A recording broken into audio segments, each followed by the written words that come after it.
Traffic Safety Commissioner's comments. We're going to start with Commissioner Perez. Yeah, I have a question for Mr. Williams. Last month we had that departmental report on the shared mobility service, and just going through some of the notes, there's supposed to be a presentation to the council on April 23rd. I'm not sure if that went through or not. I was looking through all the agendas, and also too there was a comment that presentation will be to the City Council on May 7th, tomorrow. I was just wondering if we could get any updates there. Yes, it was originally scheduled for April 23rd, but it was postponed to May 7th. Okay. May 7th's presentation is basically presenting information to council, similar to what we had talked about the options before us, whether or not they would direct us to follow the lead of the southern cities, Encinitas, Solana Beach, and Del Mar. And then based on their direction, we would come back the following week on the 14th and present an ordinance that if they direct us to proceed with the other cities, then the ordinance would include identification of a single bike share vendor for a 1-year pilot, in addition to regulations to allow us to control devices that aren't supposed to be operating in the city.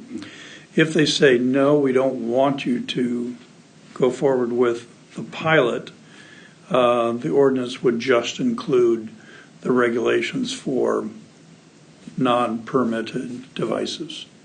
Okay. And then the second, I guess the last question I just had in regards to the shared mobility service, there's questions that come up in regards to ordinance or for maintenance of these bikes, being that these bikes are used at a greater use than, say, a regular person that's riding a bike. So there's been a lot of discussion about maintenance and making sure that these items, brakes, or routing, whatever it is on these bikes or scooters, who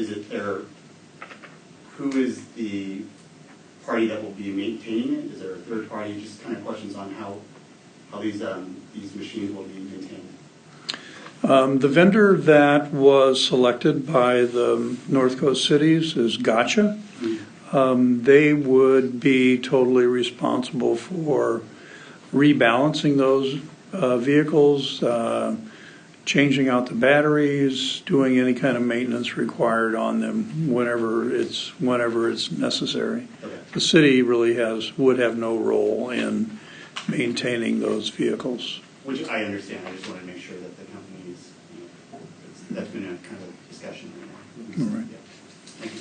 Anyone else has questions on this topic?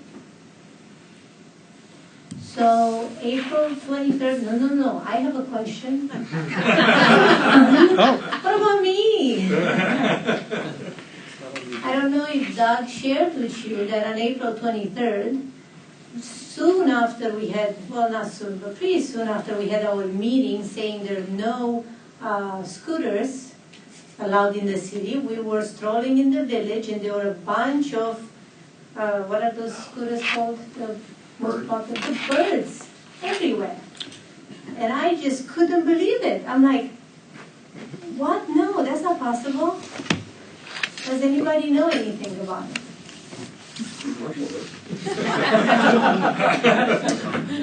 No, I just thought I'd come back up because this isn't on the agenda. You're sort of in this territory, but we can, I suppose, have the conversation to a certain degree, right? But so I just wanted to point that out from procedural perspective. Okay, so this is my comment. Do we have to bring it back on the agenda? We can put it on the agenda for next. No, I just wanted to caution not going too far down the path. Right? Okay. So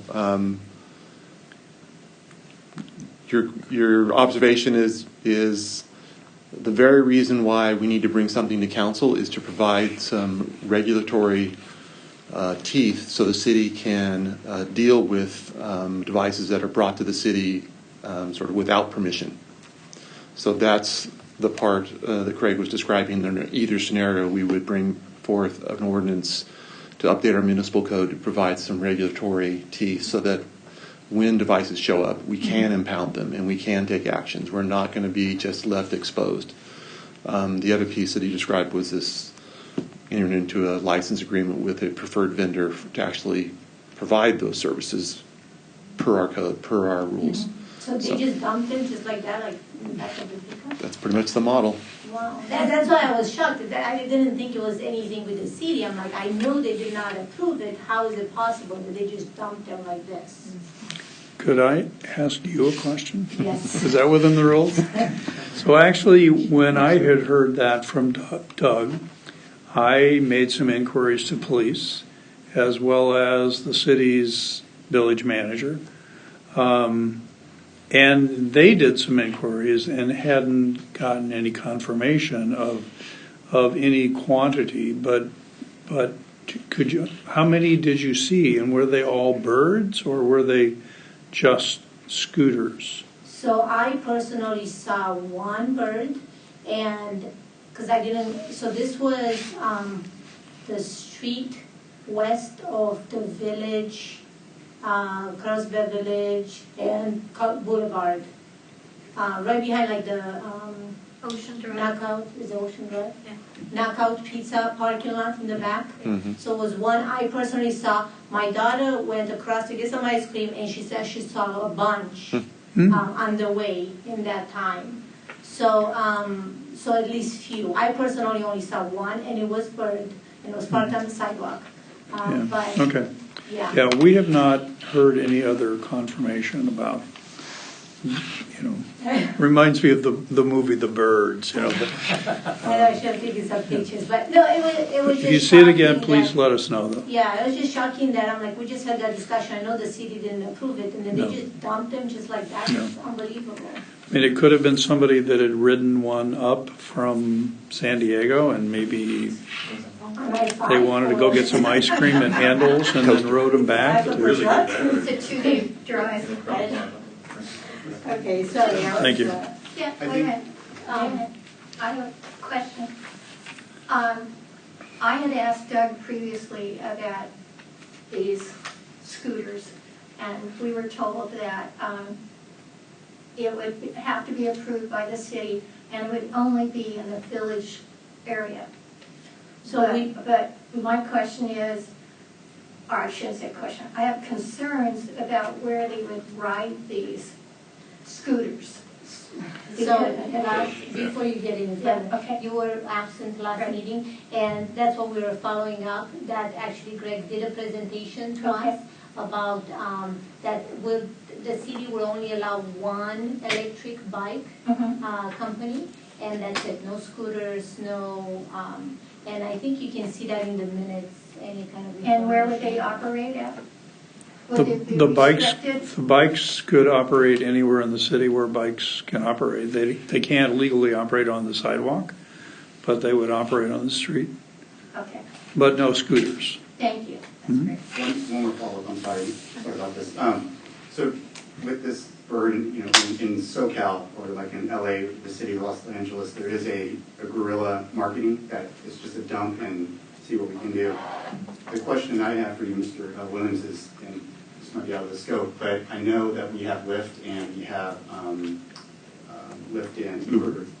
Uber and Lyft have partners that are or have bought out scooters. So my question is there anything in the contract, if there is anything with the city of Carlsbad, Lyft driving, is there anything in there that you might have to be concerned with, that they can use scooters or different kind of? The ordinance language is very specific about what kinds of devices. It's a micro-mobility. It describes it. It says it has to be deployed via, or has to be summoned via an app.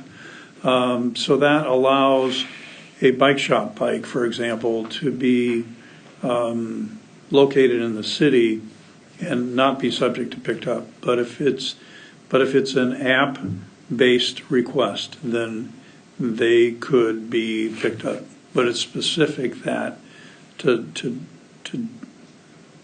not include devices that are already able to be rented here in the city. Commissioner Lincoln. Okay, right here. So I submitted comment. I don't have anything, I guess, more to add other than it's a 2-sentence, very simple municipal code update. I don't want to beat the dead horse, but I really think that we need to define our duties broadly before we start going on a work plan, because a 1-year work plan is going to confine our duties to a small subset of probably what we should be doing. Okay, Commissioner Fowler. Commissioner Pencia. Excuse me. We've got some new chicanes on Gateway, and they were installed without review by the Traffic Safety Commission, as Mr. Hutter pointed out last month. By the way, they work great. To slow motorists down on this really wide straight street that has a downhill slope going west towards El Camino Real. One westbound driver has already crashed there, tearing the reflector off, gouging the concrete, and leaving rubber marks on the curb. So the chicanes are apparently serving well as on-man checkpoints for drunk and distracted drivers. However, the mandatory use Class 2 bike lanes continue to and through on the right side of the chicanes, where they essentially become non-mandatory Class 4 bike facilities. This is especially important on the downhill westbound section leading to the intersection with Innovation Way. Cyclists who are trapped between the curb and the chicane have no more than 50 feet before they exit the chicane to move left if they are going straight, to avoid being hit by motorists who are turning across their path to the right or to the left, while motorists have no more than 50 feet as they exit the chicane to move into the dash part of the bike lane to avoid making an illegal right turn from the middle of the travel lane. Since the portion of the road that is to the right of the chicane cannot be a Class 4, the city may have legal responsibility for cyclists who are injured there. Cyclists who have been educated or learned from experience to move left when going straight through to reduce the chances of right hooks, left crosses, and drive-outs will prefer to ride through the chicane, which may subject them to harassment or even citations. To avoid this type of issue in the future, I'm making a motion for the staff to provide training on the 4 different classes of bike facilities to include the minimum requirements for width and the legal requirements for use by motorists, cyclists, and pedestrians per the Highway Design Manual, the MUTCD, and the CVC. Provide training to whom? To the TSC. Okay. Do I have a second? Second. Okay, so motion was made by Commissioner Pencia, second by Commissioner Lincoln. Are we ready to vote? Do you have any comments or discussions on it? Could you repeat the motion? Motion is for the staff to provide training on the 4 different classes of bike facilities to include the minimum requirements for width and the legal requirements for use by motorists, cyclists, and pedestrians per the Highway Design Manual, MUTCD, and the CVC. Ready? Okay.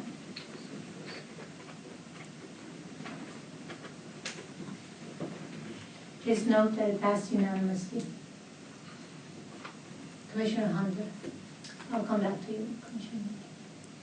I want to clarify, at the beginning, we let Judy talk twice, and I don't understand that. It says speakers get 3 minutes. Please clarify that for me too. And so, other than that, I could write out 14 different forms Right. and stand up there for 45 minutes. So, Elaine, did you have anything particular in the rules that allowed that to happen, or? No, what happened is she wrote 2 things Yeah. in one card. And then Mr. Bilsey and we told her, write 1 in each card, will make her life easier. And she said, I may not even go over 3 minutes on those 2 items. And that's how come she got 2. Okay. But she was putting 2 in 1 card to make Well, life she easier. can put 2 in 1 card because the speaker only gets. I understand that, but to make life easier and have different subject, because it's 2 different subjects, that's why we. Okay, well, we can't do that anymore. But going Okay. forward, the rule Don't do is that that anymore. one person, Okay. Okay. Now, Because, now you can, it was the 3 chair minutes. can extend the time and allow her to talk a little bit longer if she wants to. That's what the chair's prerogative. But we need to Right. stick with the rules. So So, 1 card per, okay. Right, 3 minutes per person. 3 minutes per person. Thanks for the gateway deal. Anybody comment on her extended, or the using the bump outs into the bike lanes? I was gonna do it, but if you wanna do it. Yeah, I'm just trying to get an understanding of that, because I have seen that down there on the boulevard, and down by the jetties and things like that. They'll put their bump outs out there, and I don't know what the city ordinance is for that. Although we do have a city ordinance now where we can stripe car-sized parking spots to eliminate RVs parking there in general. And I don't know if we put them in there or not yet. That would make it law enforcementable. I know it's not a word, but everybody understood what I said. So do we know we have an ordinance about the bump outs? I assume we don't. And we don't. John's going to do Is there this. a motion to bring it back? Well, I think it's something we ought to look at as the Traffic Safety and Mobility Commission I would love to see it. to do that. So I'd like to make a motion that we review the RV parking standards, which I know comes up all the freaking time, but in particular for looking at the bump outs and potential city ordinance or something along those lines. I'll second that. Definitely, because I walk on the boulevard quite a bit, and even though there's a buffer between the bicycle lane and the parking lane, some of the push-outs, bump-outs, whatever you want to call them, do come out into the sidewalk area, especially when they put up their chairs and their barbecues on this sidewalk. So, Okay, so let's vote. Is there any comments before we vote? No? Okay. Please note it passed unanimously. And Commissioner Hunter made the motion and Vice Chair Johnson made second. the second. Okay, and last thing, we'll continue to bring it up at least every other month. Melrose and PAR. We keep saying that we're going to come back and talk about that, and Commissioner Petrus here has had some same issues, and we keep being told people will come back and tell us about signage, stripage, overage, and all those things, and I'm still, we're May now, we're pushing. Yeah, sometimes. So there's no motion there. It's just a comment that next month there'll be a motion. So okay, there we go. I'm done. Okay, Vice Chair Johnson. the only thing for Mr. Kent, I don't know the exact name of the street, maybe Garden View or something, but when you head north on Alga, when you first leave Alga Norte Park, the second stop sign, you turn left, that goes to El Camino. There is a portion of the bike lane that is painted green there, just a portion. But you may want to look into that based on the lady's complaint. And that's on On Garden. Alga, when you turn east there on, do you know the name of the street? Garden View or Town? It's Garden View or Town View or something like that. Town Center? Town Yeah. Garden, Pardon me? Town Garden. I Town Garden, Garden, that's that's it. it, yeah, that's it. I'll take a look at that. Yeah. Thank you. Thank you. Okay, I just want to report to the residents and to the commission that I was appointed by the new Assemblywoman, the District 76 Assemblywoman Tasha Barner Harvard, She used to be a council member for Encinitas, and now she's a new assembly member for District 76, which represents Camp Pendleton, Vista, Oceanside, Carlsbad, and Encinitas. She appointed me to the Council for Transportation and Mobility. We are meeting once a quarter. We met last month in March, and she has some assembly, are they laws? AB bills, right, assembly bills that she's proposing, and some are related to us as transportation and Carlsbad. One in particular is the bill AB 1017. It's called New and Modified Railroads Crossings. She wants, I believe she wants to get easier process to apply for cities to apply to get railroad crossings. So that's and with the horns and notifications and other things. If you guys are interested, please go ahead and look it up. I will keep you posted of any update on any other related transportation and mobility issues, or if you feel that there's anything that you would like me to bring to the meeting next time we meet, please let me know. Yes. One, she also initiated some kind of a bill to allow Neptune to be a Right. 15-mile-an-hour zone. Right. That might be appropriate for us on Ocean Street. Right, so she's, the reason she did just on Neptune is that that's the only, she could only do it on that one street. She wanted to do it, I believe she calls those streets recreational streets. Yeah. When they access, is it access to the beach? I'm not familiar with the, and she wanted to do it statewide. I mean, that's the idea, right? But she could only do it on that one street. So that, I believe that's the first, and then if we see something that we can somehow implement or it will help us, it will be the first if it passes. But yes. So that will be the next. That's all. I don't have any. Oh, thank you. Any other questions, comments? Are we adjourning at Wow. 7:33? I have my binder. Me too. Thank you. Thank you, everybody. Thank you, guys.